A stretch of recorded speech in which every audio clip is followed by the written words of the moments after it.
ओम शांति। 3/9/23 की अव्यक्त वाणी है। हेडिंग: परमत, पर चिंतन और पर दर्शन से मुक्त बनो और पर उपकार करो।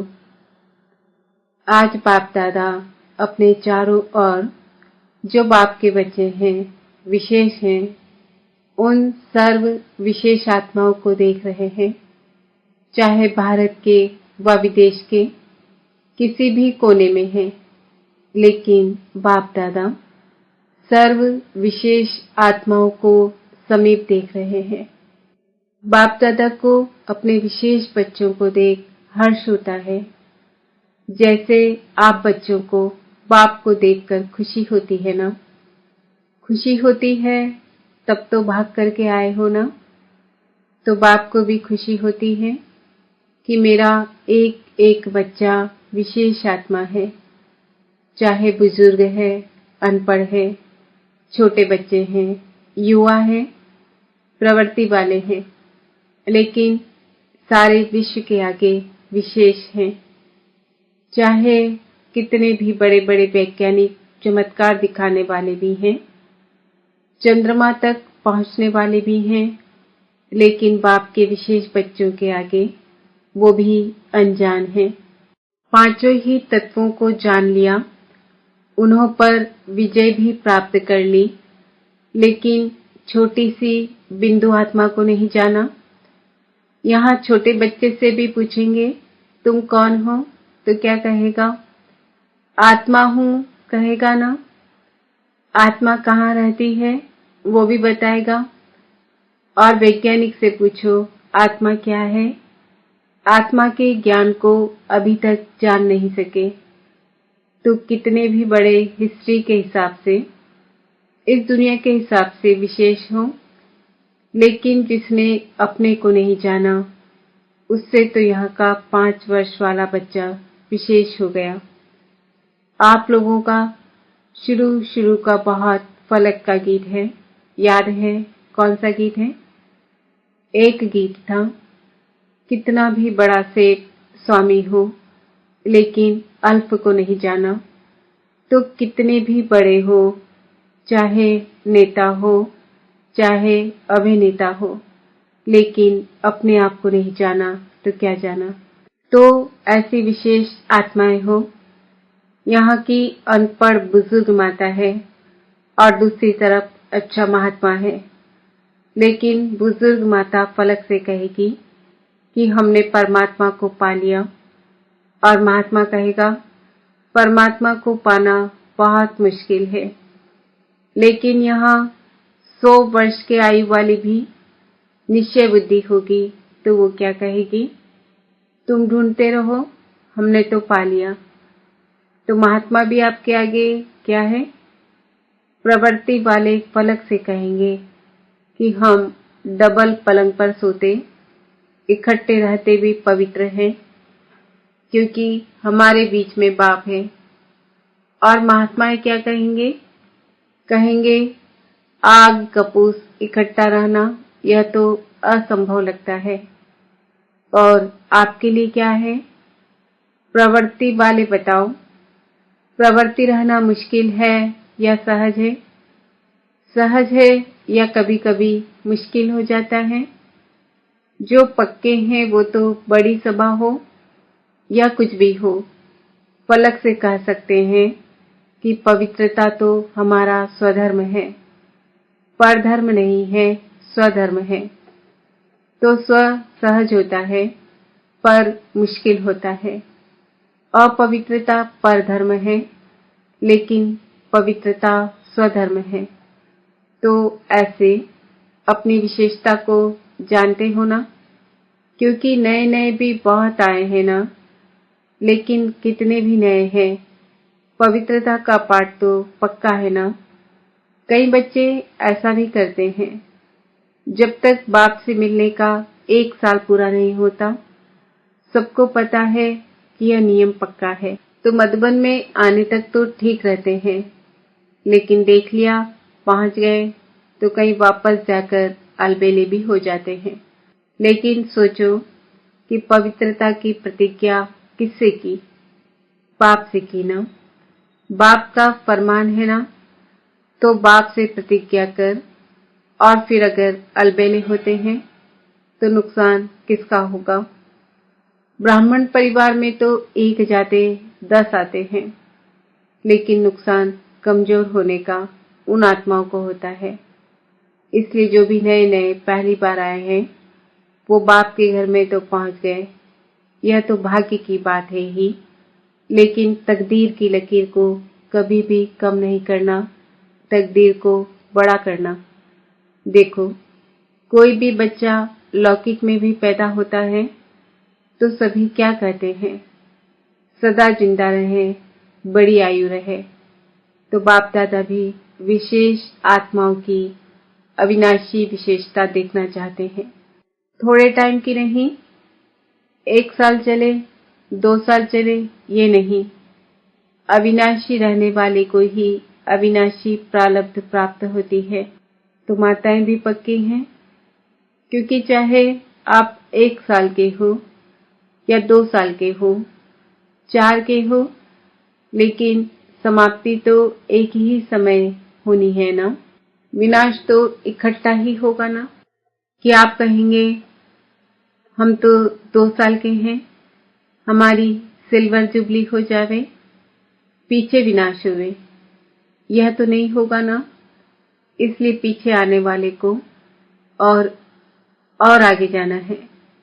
थोड़े समय में बहुत कमाई कर सकते हो, फिर भी आप लोगों को पुरुषार्थ का समय मिला है। आगे चल करके तो इतना समय भी नहीं मिलेगा।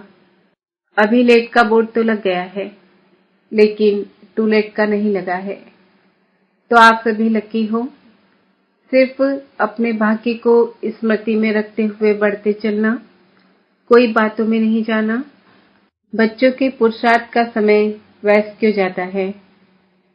चाहता कोई नहीं है, सब चाहते हैं कि हमारा समय सफल हो, लेकिन बीच बीच में कहाँ आधा घंटा, कहाँ 15 मिनट, कहाँ 5 मिनट व्यस्त चला जाता है। तो उसका कारण क्या? आज बाप दादा ने देखा कि मेजॉरिटी का विशेष पुरुषार्थ जो कम या ढीला होता है, उसके 3 कारण हैं।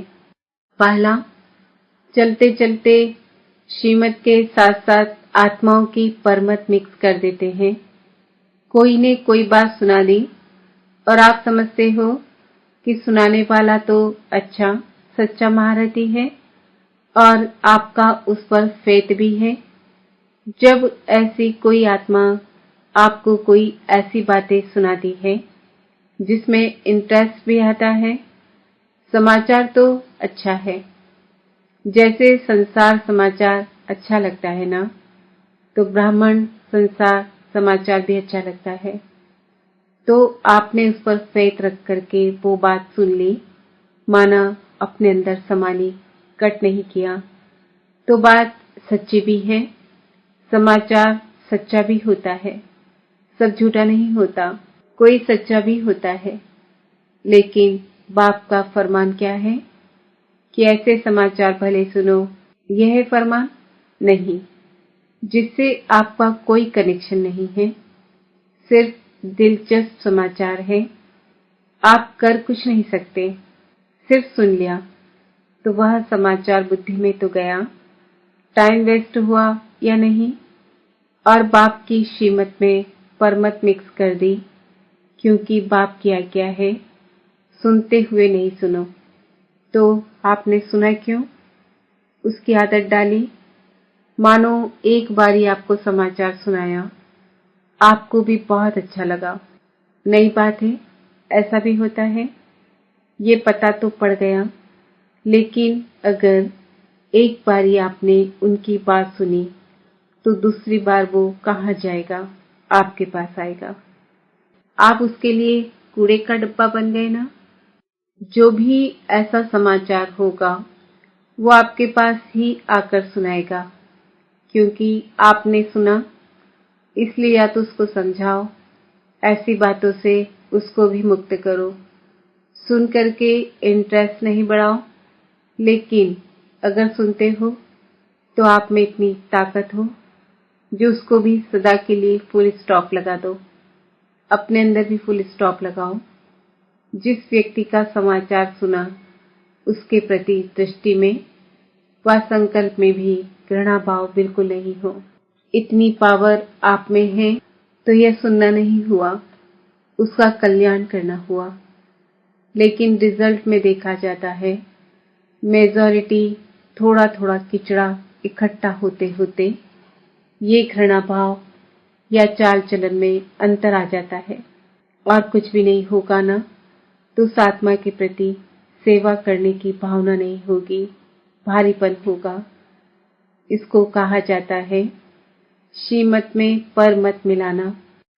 समाचार तो बाप दादा भी सुनते हैं, लेकिन होता क्या है मेजॉरिटी का भाव बदल जाता है, सुनाने में भी भाव बदल जाता है।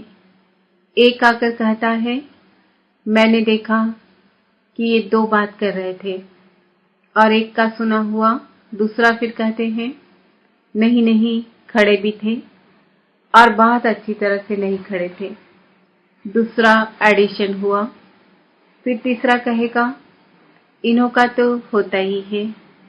कितना भाव बदल गया, उन्हों की भावना क्या और बातों में भाव कितना बदल जाता है। तो ये परमत वायुमंडल को खराब कर देता है।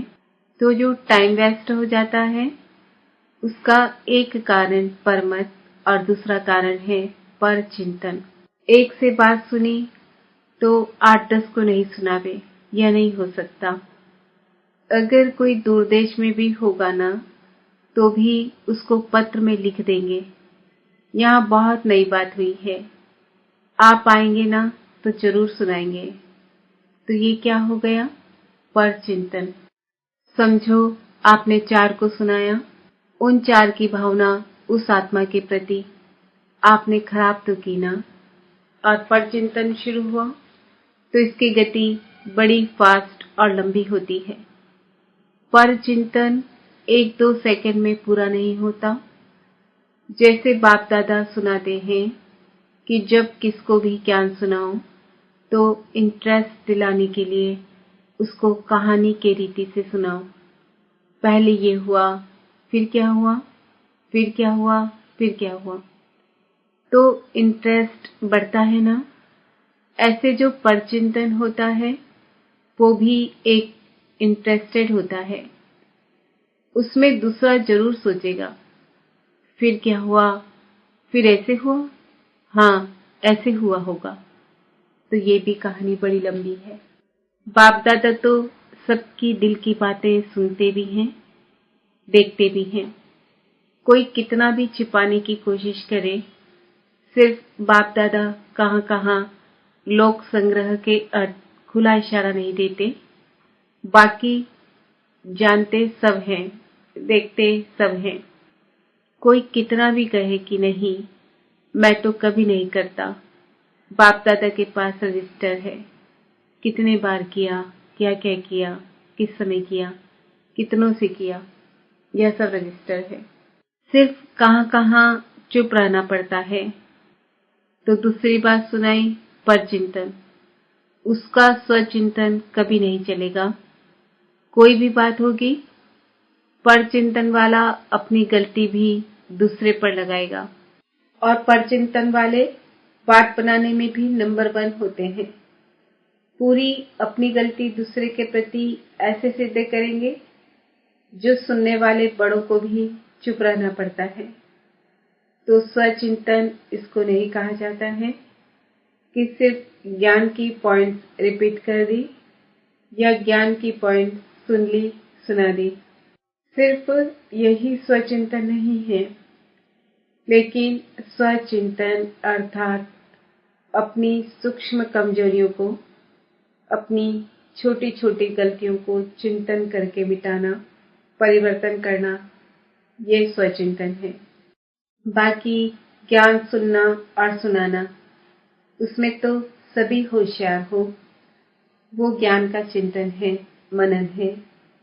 लेकिन स्वचिंतन का महीन अर्थ अपने प्रति है, क्योंकि जब रिजल्ट निकलेगी तो रिजल्ट में यह नहीं देखा जाएगा किसने ज्ञान का मनन अच्छा किया या सेवा में ज्ञान को अच्छा यूज किया।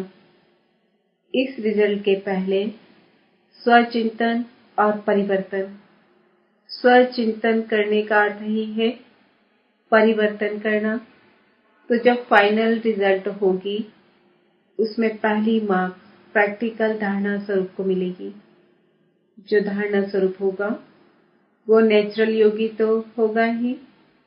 अगर मार्क्स ज्यादा लेनी है तो पहले जो दूसरों को सुनाते हो, आजकल वैल्यूज पर जो भाषण करते हो, उसकी पहले स्वयं में चेकिंग करो, क्योंकि सेवा की 1 मार्क्स तो धारणा स्वरूप की 10 मार्क्स होती है। अगर आप ज्ञान नहीं दे सकते हो लेकिन अपनी धारणा से प्रभाव डालते हो तो आपके सेवा की मार्क्स जमा हो गई ना। आजकल कई समझते हैं कि हमको सेवा का चांस बहुत कम मिलता है, हमको चांस मिलना चाहिए, दूसरे को मिलता है, मेरे को क्यों नहीं। सेवा करना बहुत अच्छा है, क्योंकि अगर बुद्धि फ्री रहती है तो व्यर्थ बहुत चलता है। इसलिए सेवा में बुद्धि बिजी रहे, यह साधन अच्छा है। सेवा का उमंग तो अच्छा ही है, लेकिन ड्रामा अनुसार या सर्कमस्टांस अनुसार मानो आपको चांस नहीं मिला और आपकी अवस्था दूसरों की सेवा करने की बजाय अपनी भी गिरावट में आ जाए, या वो सेवा आपको हलचल में लाए, तो वो सेवा क्या हुई? उस सेवा का प्रत्यक्ष फल क्या मिलेगा? सच्ची सेवा, प्यार से सेवा, सभी की दुआओं से सेवा, उसका प्रत्यक्ष फल खुशी होती है। और अगर सेवा में फीलिंग आ गई तो यहाँ ब्राह्मण फीलिंग को क्या कहते हैं? फ्लू। फ्लू वाला क्या करता है? सो जाता है, खाना नहीं खाएगा, सो जाएगा। यहाँ भी फीलिंग आती है तो या खाना छोड़ेगा या रूठ करके बैठ जाएगा। तो यह फ्लू हुआ ना। अगर आप धारणा स्वरूप हो, सच्चे सेवादारी हो, स्वार्थी सेवा नहीं। एक होती है कल्याण की भावना की सेवा और दूसरी होती है स्वार्थ से।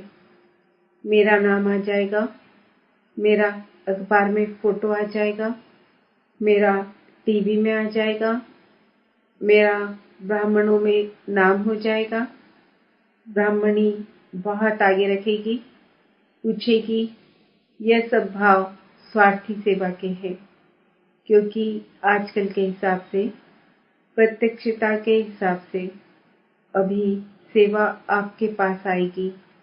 शुरू में स्थापना की बात दूसरी थी, लेकिन अभी आप सेवा के पिछाड़ी नहीं जाएंगे, आपके पास सेवा खुद चलकर आएगी। तो जो सच्चा सेवाधारी है, उस सेवाधारी को चलो और कोई सेवा नहीं मिली, लेकिन बाप दादा कहते हैं अपने चेहरे से, अपने चलन से सेवा करो।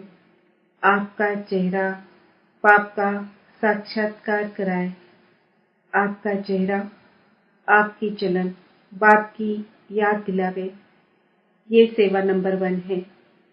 ऐसे सेवाधारी जिनमें स्वार्थ भाव नहीं हो, ऐसे नहीं मुझे ही चांस मिले, मेरे को ही मिलना चाहिए, क्यों नहीं मिलता, मिलना चाहिए। ऐसे संकल्प को भी स्वार्थ कहा जाता है। चाहे ब्राह्मण परिवार में आपका नाम नामी ग्रामी नहीं है, सेवाधारी अच्छे हो, फिर भी आपका नाम नहीं है, लेकिन बाप के पास तो नाम है ना। जब बाप के दिल पर नाम है तो और क्या चाहिए। और सिर्फ बाप के दिल पर नहीं, लेकिन जब फाइनल में नंबर मिलेंगे तो आपका नंबर आगे होगा, क्योंकि बाप दादा हिसाब रखते हैं। आपको चांस नहीं मिला, आप राइट हो, लेकिन चांस नहीं मिला तो वो भी नोट होता है। और मांग कर चांस लिया, वो किया तो सही, लेकिन वो भी मार्क्स कट होते हैं। ये धर्मराज का खाता कोई कम नहीं है, बहुत सूक्ष्म हिसाब किताब है। इसलिए निस्वार्थ सेवाधारी बनो। अपना स्वार्थ नहीं हो, कल्याण का स्वार्थ हो।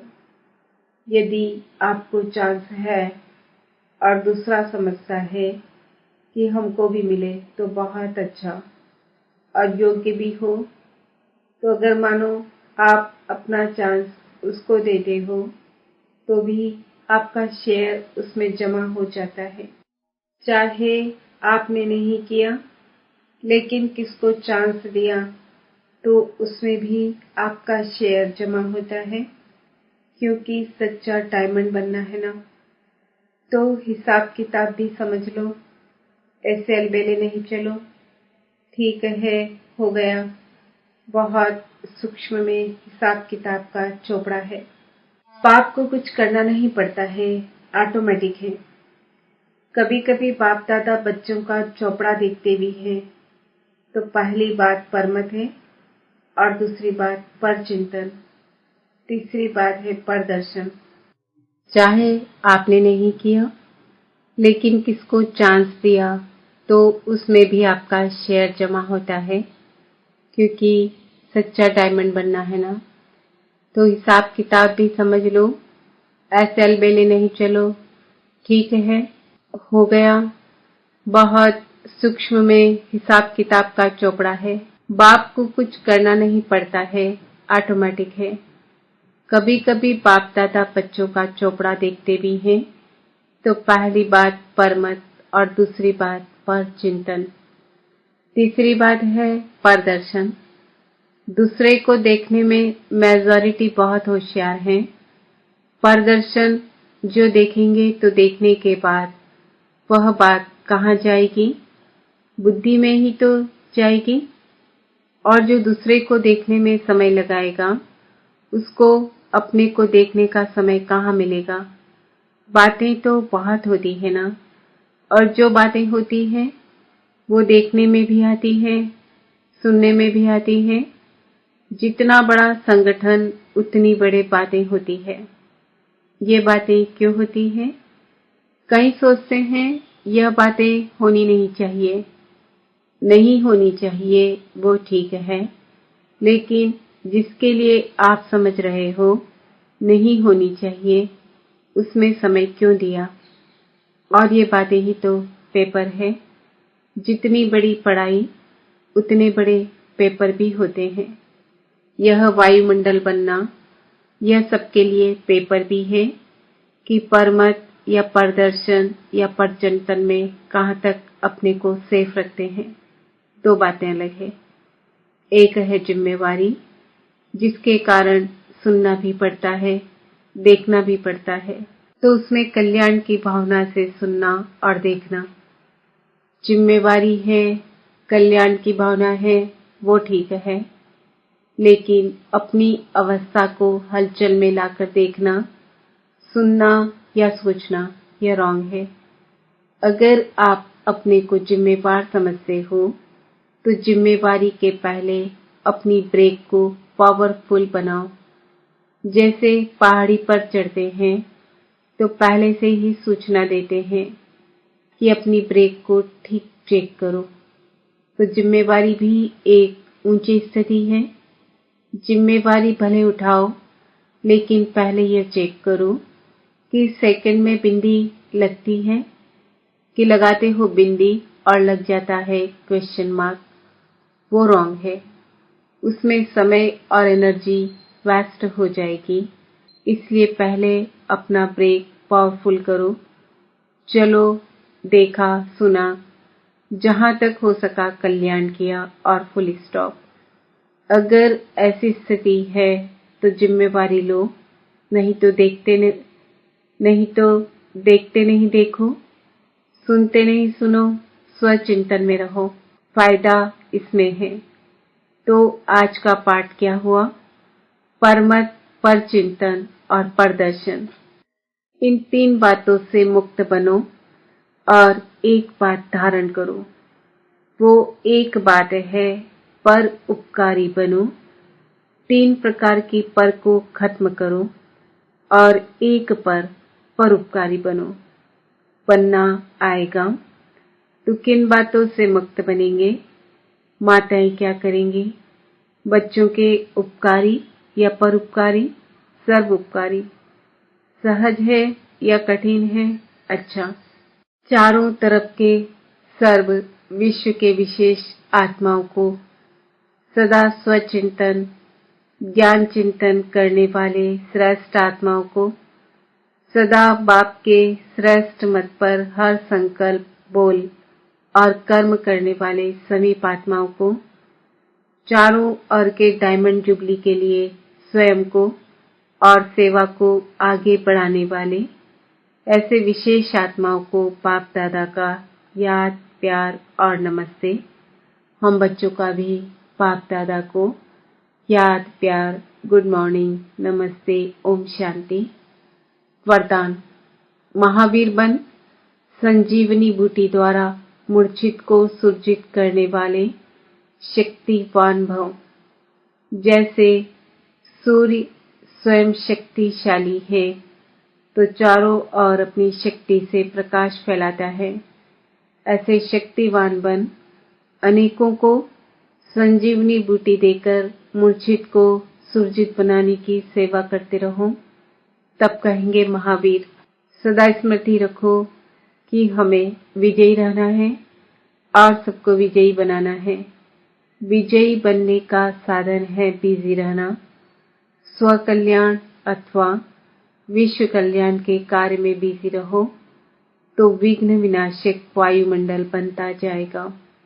स्लोगन: दिल सदा एक दिलाराम में लगी रहे, यही सच्ची तपस्या है। आज का स्वमान